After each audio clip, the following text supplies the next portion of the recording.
YouTube and welcome back. Today's video I'm going to be telling you all of my knowledge about things like remote heads and remote head capable emergency lighting equipment.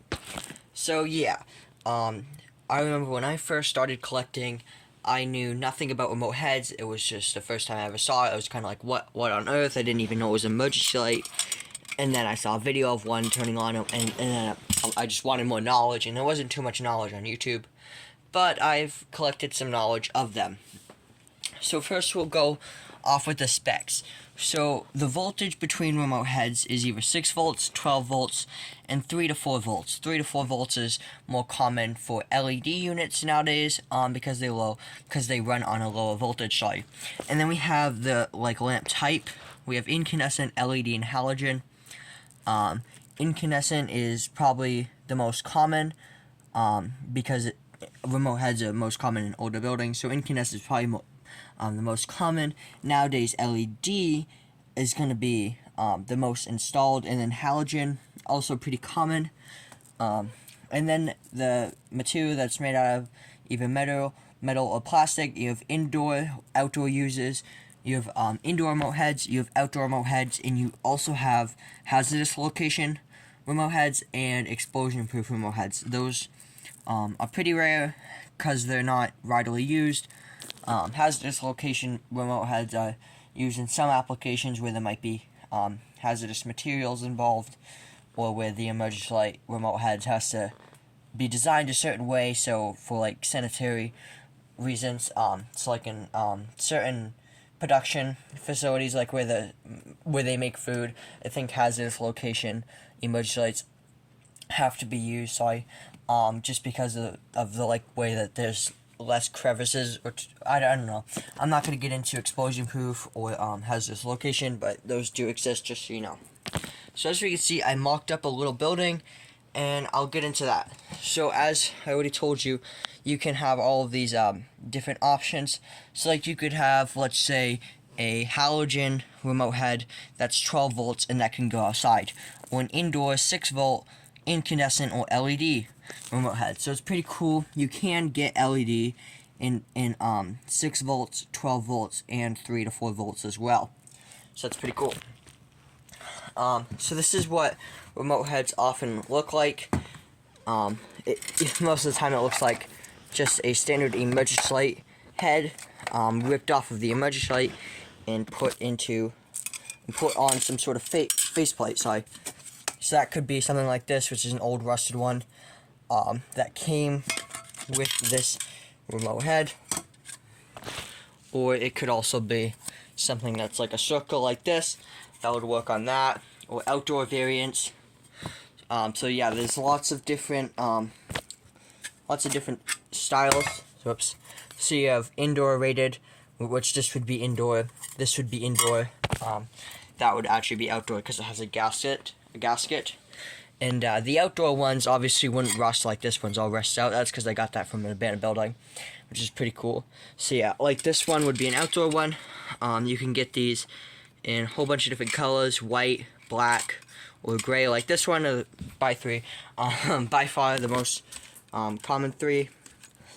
You can get them in ones that fit on a single gang, a double gang, an octagon, or something crazy like this.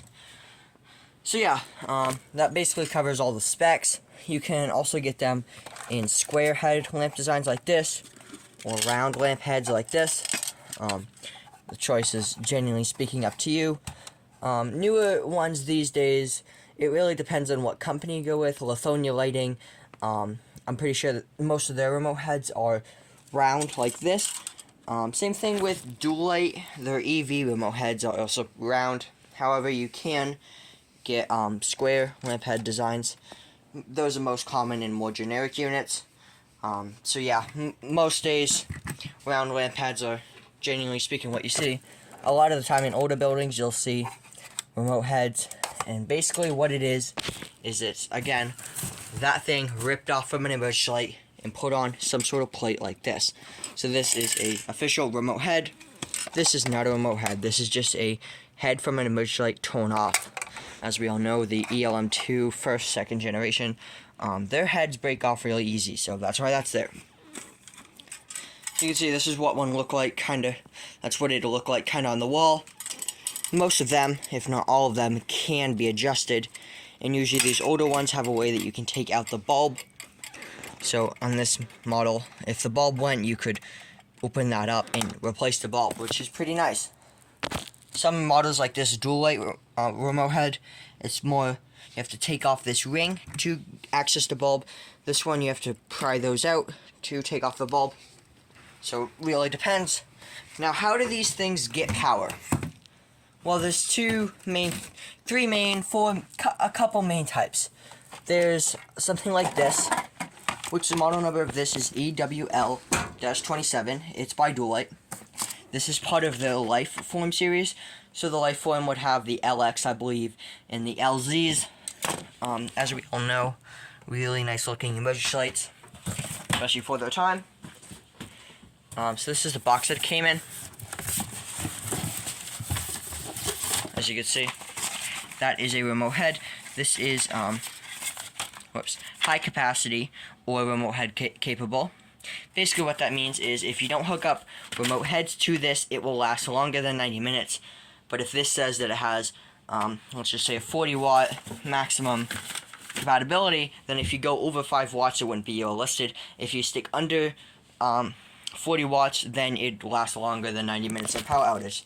So yeah, you can see that's what it'd look like. The Dual-Light LZ remote head. Sure, we can open this up. You can see that's just like basically the inside of it. That's obviously one with lights, with lamp heads on it, and all emergency lights that are remote head capable. I'm pretty sure all of them, at least all of the older ones, come with basically this one. Maybe not. Oh yeah, maybe not. Basically something where you can change either the load or some sort of voltage table telling you how many feet of wire you can run per remote head or whatever. So you'd see if you, I believe those dip switches down there which are fried is how you can change the wattage, the total wattage that you're using. So this unit, I believe, can have up to 60 watts running off of it. Don't quote me.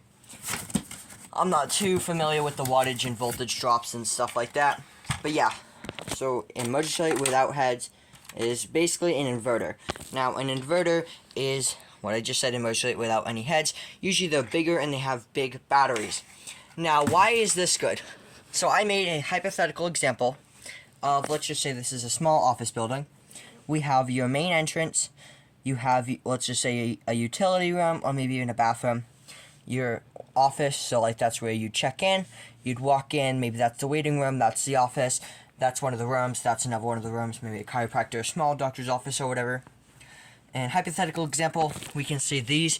We have outdoor remote heads, so an outdoor, indoor, indoor, indoor, indoor, outdoor, and we have the big unit powering it. So that big unit could be an inverter, which this would be. So an inverter would have no heads and would just be the base, basically.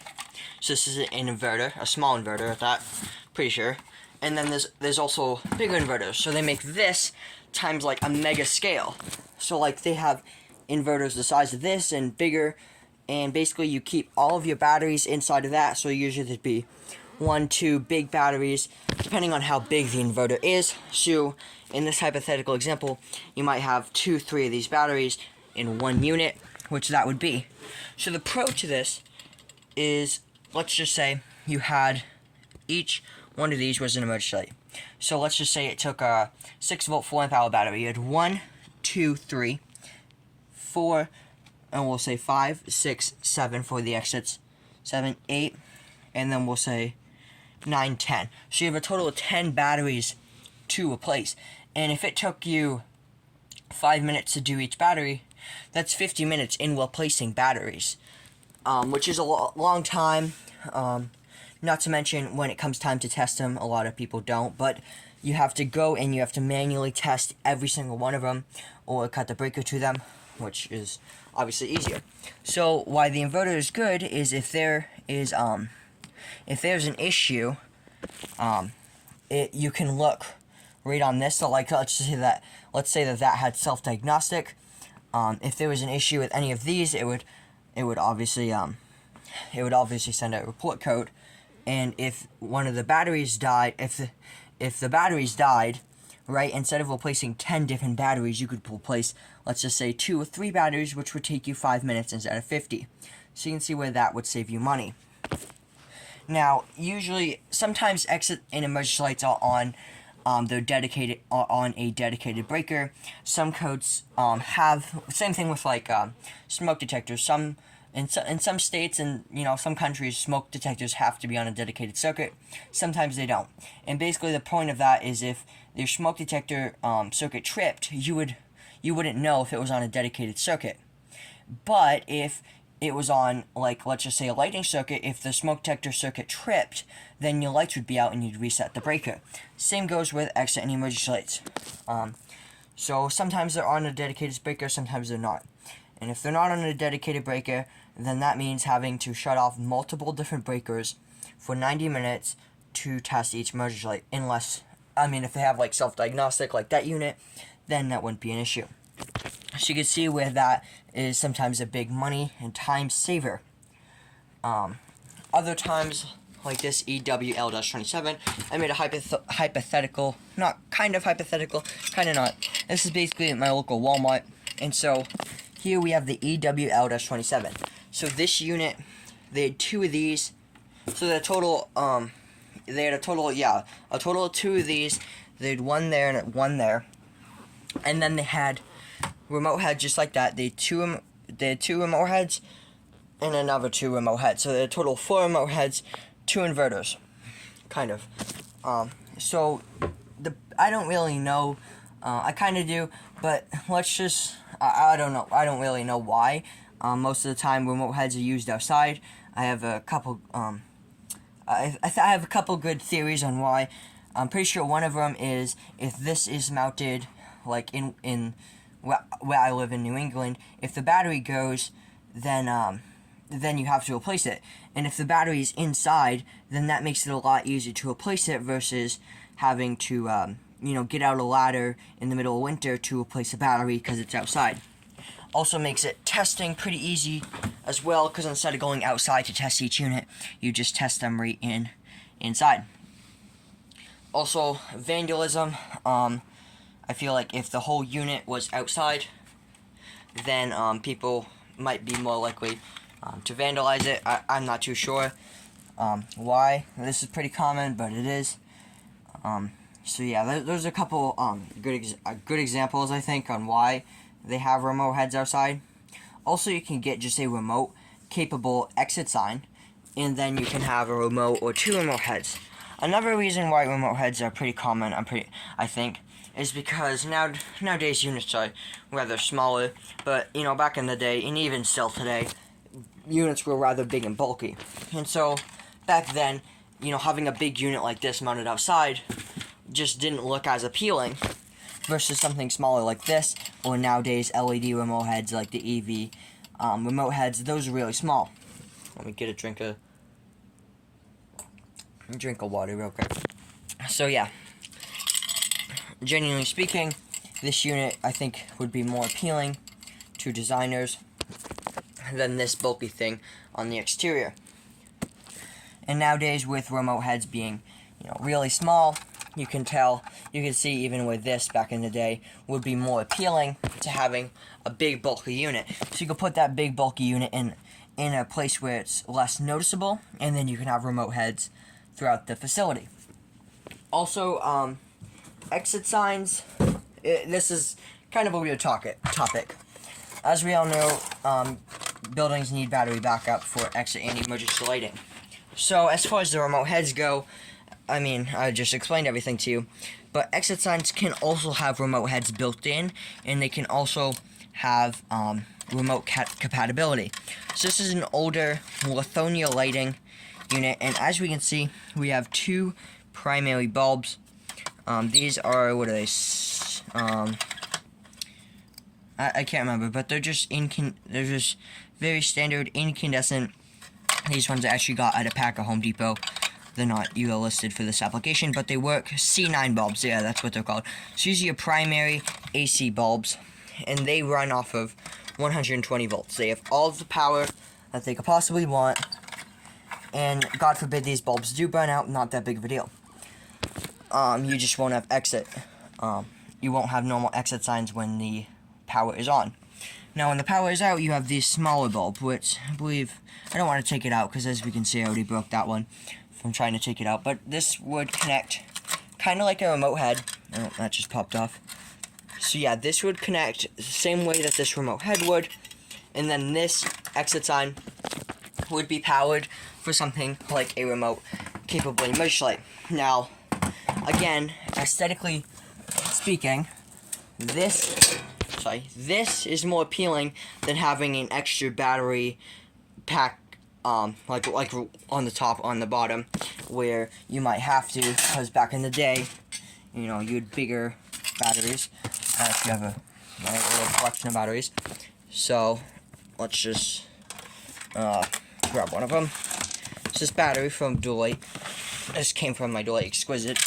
You'd have to try to put this somewhere in this unit. You'd also have to put all the circuitry to house the battery, and you couldn't just put it anywhere because it couldn't be blocking the lettering. And as you can see, you can't really fit a battery in there. So therefore, you'd have to have, you know, an extra chunk of, you'd have to have your exit sign be bigger, which, as far as, you know, aesthetically pleasing in the 80s and 90s, I'm sure, like, designers, the architects, the person that actually designed the layout of the building probably wouldn't like that as much. Also, if this exit sign was, you know, if you had a whole bunch of these exit signs, it might take a long time to replace a battery every 3 years when the battery goes in this unit. So, having a centralized system where there's just one unit that controls all of them is pretty ideal. Now, where this might have a downfall is in retrofit applications. Remote heads are not very kind in retrofit applications. Reason why I say it is a normal emergency light like this. Let's just put 2 heads on it, put a battery in it. You can put this anywhere, same thing with just a standard battery backup exit sign. So if this was a building that was built in the 1800s, in the year of 1800, before exit signs, I don't quite know exactly the years when these things were put into production, and before they had exit and emergency lights, you know, retrofit applications where exit and emergency lights were needed, remote heads kind of were not the solution. In new construction, they were. Nowadays, you don't see them that often in new construction. But back in the day, just standard emergency lights like this would be great. Because if you had, if you had a power outlet right here, you could just run a line up, and then you could have your emergency light, and then that could shine the light or whatever. So that's where that would be good. I mean, that's where normal emergency lights would be good. So back in the day, these things, and even now, remote heads were not that good in retrofit applications. Especially with exit signs, because you'd have to have, if you wanted an exit sign like this that had the battery backup bulb that was powered by an inverter or whatever, you would have to have a total of 4 wonderful little wires. You'd have 120, and then you'd have probably 6. I know, it looks pretty stupid. You'd have 120 volts and then 6 volts or 12 volts to power your exit sign. So that means more money in wire. But back then, again, money was not really the top priority. Obviously now, and even back then, people still wanted to cheap out. Just inflation wasn't as bad. So if you wanted to run 2 wires to every single exit sign, that just doesn't seem, you know, it just doesn't make sense, because you can just have one exit sign with a small battery, extra thin, or you could, you know, run an extra pair of wires, just because, you know, just to have a battery backup bulb. But what's even the point when you could just put a small battery in? Because nowadays, batteries don't have to be, you know, this big. They're really small nowadays. So you can have a really thin exit sign. You can have a really thin exit sign, right? That just hooks up to 120 volts and has battery backup. You could throw in 2 lamp heads, and then you have a combo unit. So nowadays, remote heads are not that common. Also, times that you see them is in bathrooms. So yeah, bathrooms, they wouldn't necessarily need a very bright light. Even that room. Office only has one remote head, and that's because it's, well, not a very bright, not a very big area to light up, so one remote head would do. Outside, you'd usually have one or two remote heads. So yeah, I might make a part 2, and I will definitely make a video showing on how to wire remote heads. So yeah, that's gonna wrap up today's video. I might have missed a couple things, and I might make a part 2, so yeah. Anyway, I want to thank you all for watching. Let me know if this video was helpful in any way, and I'll see you in the next one. Bye-bye.